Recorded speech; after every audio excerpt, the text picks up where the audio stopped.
Assalamualaikum everyone. My name is Ahmad Hazmi Muhammad Khairi. So, you just graduated, you just get your first job, and then you got a new car, and possibly you want to buy a new house, like a condominium like this behind me, or this landed house behind me. Well, I'm sorry to say, good luck, because this is a quite common issue in Malaysia where people cannot afford to buy a new house, so rather they only rent the house. The Ministry of Housing and Local Government consists of this,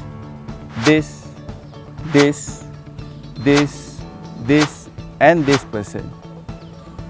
So they have pointed out three main problems, which are affordability, location, and innovation problem. Right, so moving on to the first issue, which is the issue of affordability. The Ministry of Housing and Local Government have stated on their website that even though there's a lot of houses that are 300,000 ringgit or less, it's still really hard for the lower and middle income classes to afford them. And this could be due to a number of reasons, such as high transaction costs, and also because even though the houses are below 300,000 ringgit, it's still not in a very good area. Like if a person wants to work, they will have to take even more, it will cost even more to go from their new house to their work. And this has also been reported by a lot of news agencies, such as The Star, Business Today, and also even The Edge, I believe. So how can we solve this? Well, first of all, the government have already started an affordable home scheme in which people within certain criteria can purchase houses for as low as around 75,000 ringgit. And these schemes include Prima, Rumah Web, Rumah Selangorku, My First Home Scheme, and there's one more that I forgot. But basically, most of them have criteria such as you have to be a Malaysian citizen, you have to earn a certain amount per month, but less than a certain amount also, and you have to be above a certain age. And we believe that these initiatives are really good, these housing schemes, affordable schemes. However, there are some problems, because first of all, because it's mostly for Malaysian citizens only, 3 out of 5 of the schemes are like that, non-Malaysians cannot afford these houses, and it's quite hard being a foreigner and you want to buy a new house, but it's super expensive, you can't really get a loan. So yeah, it's a bit unfair to them. And another issue with these schemes are that the minimum range is really high. From what I remember, most of them are 2,500 ringgit or more, between 2,500 ringgit to 10,000 ringgit. So the low income households cannot afford them because they earn less than that, and it's quite unfair to them. So while it's quite a step forward, these housing schemes, it could still be improved. One improvement that we believe the government could make is to make it open for all nationalities, not just the Malaysian citizens. However, they could put certain criteria for those foreigners so that it's not too easy for them to get the houses. For example, maybe they have to have stayed in Malaysia for 5 years or so. Another recommendation that we have is to reduce the minimum income range. So instead of 2,500 ringgit, change to around 1,500 ringgit, because the low income classes definitely cannot afford, if it's 2,500 ringgit or more. And lastly, perhaps they could increase the minimum income range, because what has been stated by certain news websites is that the minimum income range of Malaysia is 1,200 per month. So definitely those people are not eligible for the affordable housing schemes. But increasing the minimum income range to 1,500 ringgit and reducing the minimum range for the affordable home schemes to 1,500 ringgit, will finally be able to the lower income will finally be able to be eligible for the housing schemes. Furthermore, they will also the middle income classes will have more property to choose from, and this I believe will help everyone. Other solutions that we believe would be really good for the government to take a look at and perhaps implement is one called the public-private partnership, in which there is a cooperative model. It was suggested by a research paper by I think Bilal, Mira and Razak, and they suggested that a cooperative should be made between the public and private sector to build houses, provide for the low and middle income classes. And those people will gain ownership of the house through the Musyarakah Musyarakah contract. Furthermore, there will be a Waqf fund which will be used to repair and maintain the houses, and the income for the Waqf fund will be through the renting of shop lots through the Ijarah contract to private entities.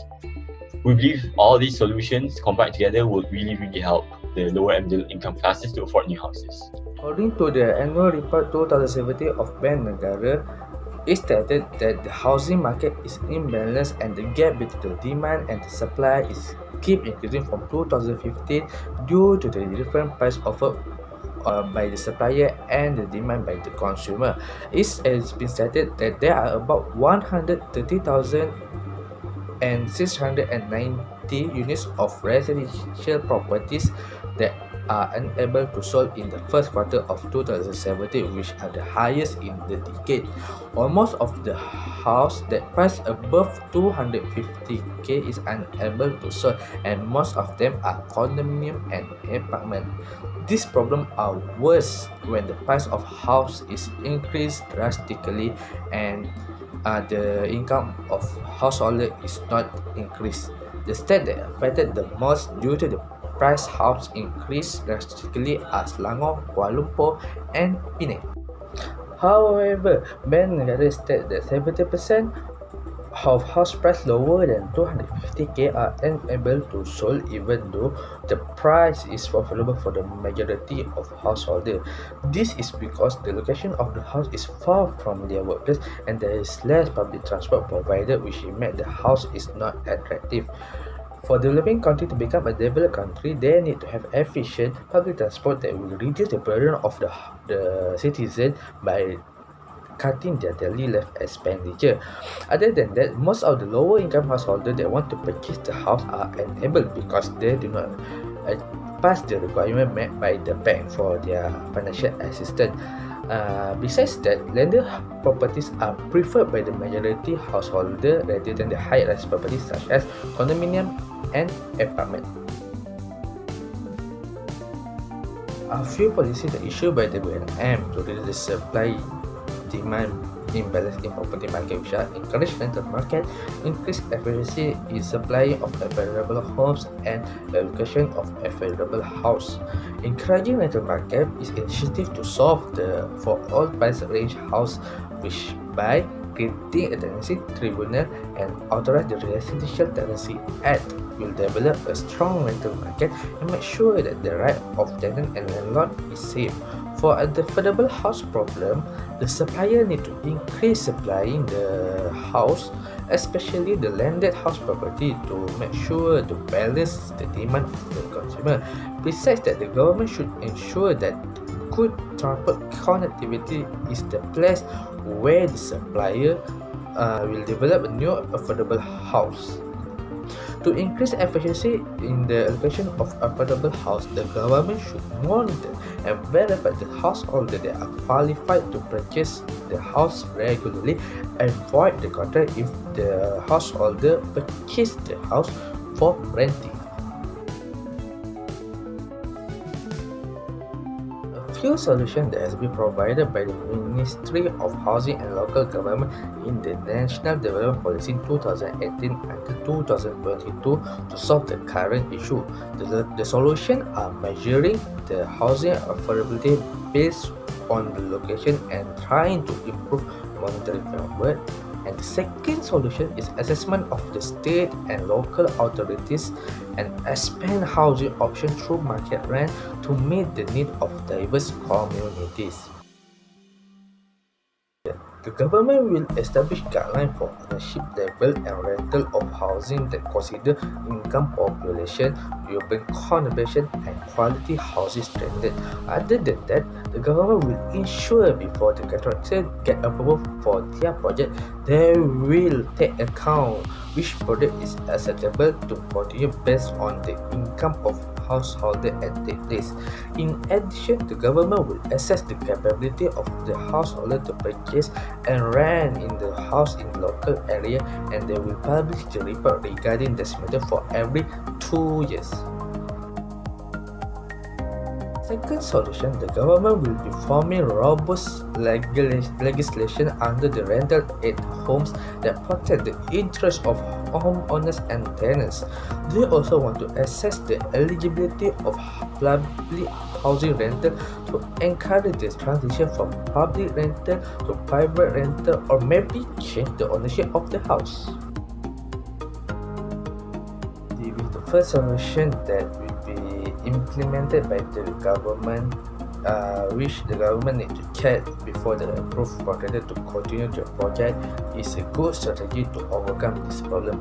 The oversupply house problem is due to the contractor who still want to build a specific house for them to get large profit, even though they are not high demand by consumers.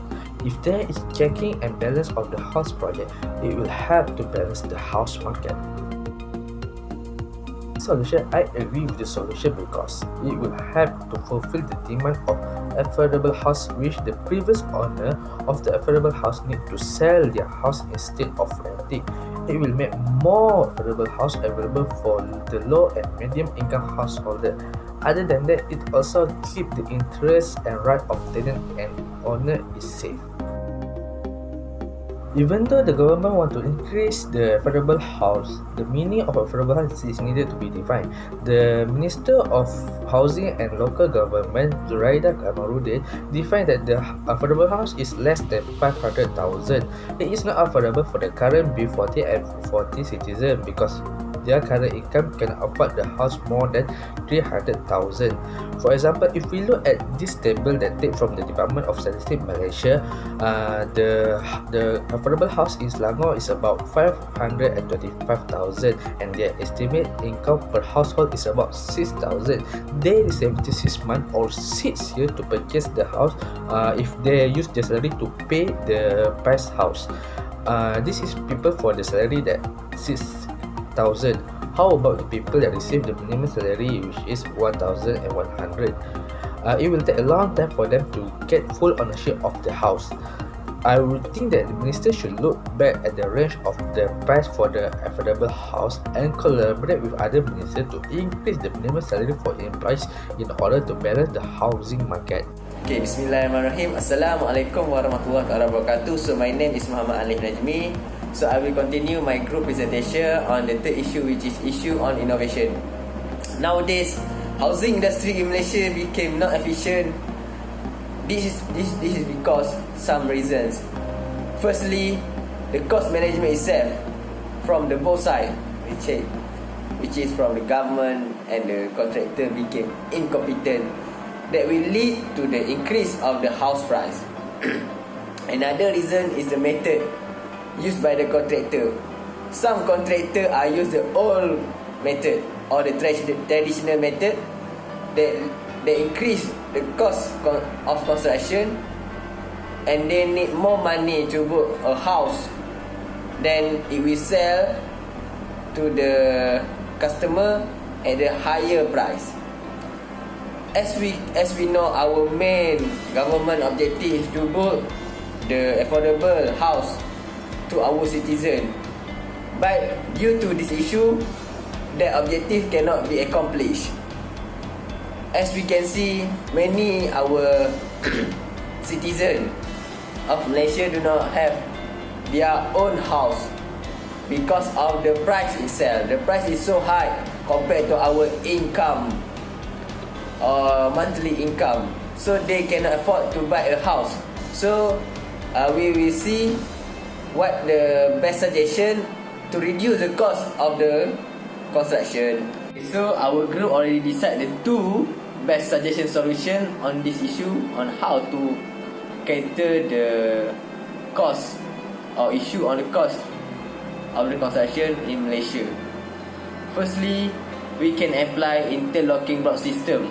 This system already well known in another country such as Indonesia and Ghana, but this is not popular or not yet popular in our country. Okay, this system already proven that can cut the cost, also can cut the time completion, the completion to good or the construction of a house.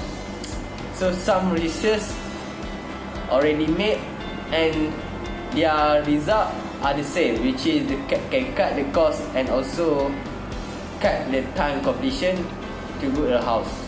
So I will give the link of the article so that maybe it can be our reference for the next or in the future. Okay, so the second one is, or the last one is, we can use the savage slash as SSA in the construction industry. Okay, this method I don't know whether we already introduce or go into this method, because from what I read in the article, this method also can be used to build or to make the construction components such as cement, butter and another part. Okay, this based on the one research that made on this issue, they can conclude that this method also make the component of construction or construction component more cheaper, and also indirectly it can cut the cost of the construction. So this method also, or this savage sludge ash, are not harm to our environment. So also I will put the research paper on this issue or this method for our future reference. Okay, lastly is the government solution. Okay, what I can see, our government already introduced 3 solutions, which is hire more skilled labor, encourage conventional method in housing industry, and change method of sell then build to the build then sell. Okay, so my comment is I will support the third one, which is sell. They change the method of sell then build to the build then sell. This is can avoid the problem of the not complete house by our contractor.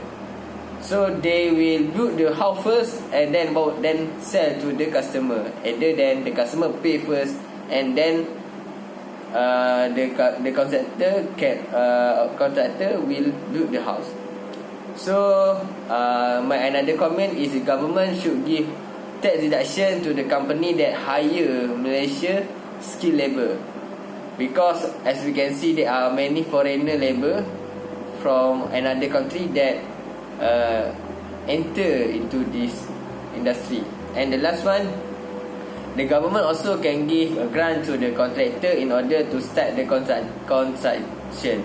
This is because some contractor do not have enough budget or capital to start or to build the house first, then later on they can sell to the customer. So they need incentive from the government, so this issue can be countered. So that's all from me. Thank you. So as a conclusion, house is considered one of the elements under Maqasid al-Shari'ah and the al-Daruriyat. What is al-Daruriyat? Well, it is a core element in the Maqasid Al-Syariah where one individual cannot survive and chaos will occur without this, and it is a part of the spiritual well-being. And furthermore, it also provides security, control and privacy. And lastly, it is also a foundation to where a family starts. That is all from us. Thank you.